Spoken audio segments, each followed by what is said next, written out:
नाज़रीन, ख़बर 4 में ख़बरुनि जो सिलसिलो जारी आहे। हींअर ख़बर शामिल कंदासीं स्पोर्ट्स जी शहदादपुर मां। शहदादपुर जे नुमाइंदे मुताबिक़ शहदादपुर में प्रीमियर लीग जो फाइनल शहदादपुर सुल्तान ऐं शहदादपुर हीरोज़ विच में खेॾियो वियो। अब्दुल सलाम थैम स्पोर्ट्स कॉम्प्लेक्स में दिलचस्प मुक़ाबले बैदि शहदादपुर सुल्तान फाइनल मैच खटे ट्रॉफी समेत 50,000 रुपया रोकड़ नक़द इनाम हासिल कयो। विनर टीम जे कैप्टन अयूब ॾेथो, मुनर अबड़ो ऐं ॿियनि खे महिमाननि जे हथां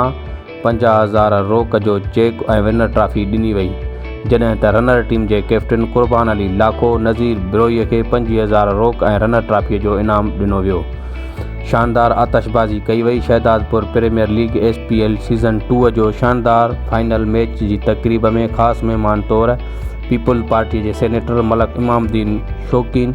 अॻूणो सूबाई वज़ीर MPA शाहिद अब्दुल सलाम थैम, अॻूणो सूबाई वज़ीर MPA फराज़ ॾेरो, PP सांगड़ ज़िले जे अॻवान चाचा अब्दुल रहमान थईम, PP अॻवान ज़ुल्फ़िकार अली ज़रदारी, अॻूणो MPA राणा अब्दुल सत्तार लाखा, बिरादरीअ जो सरदार ज़रार ख़ान लाखो, रईस फ़ैद ख़ान वसाण, अॻूणे चेयरमैन अली मुर्तज़ा थईम,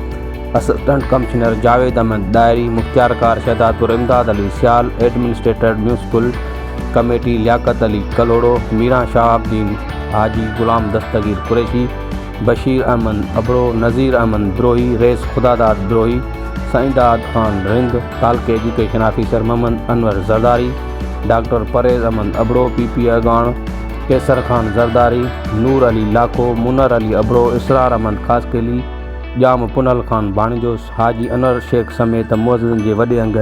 पिणु शिरकत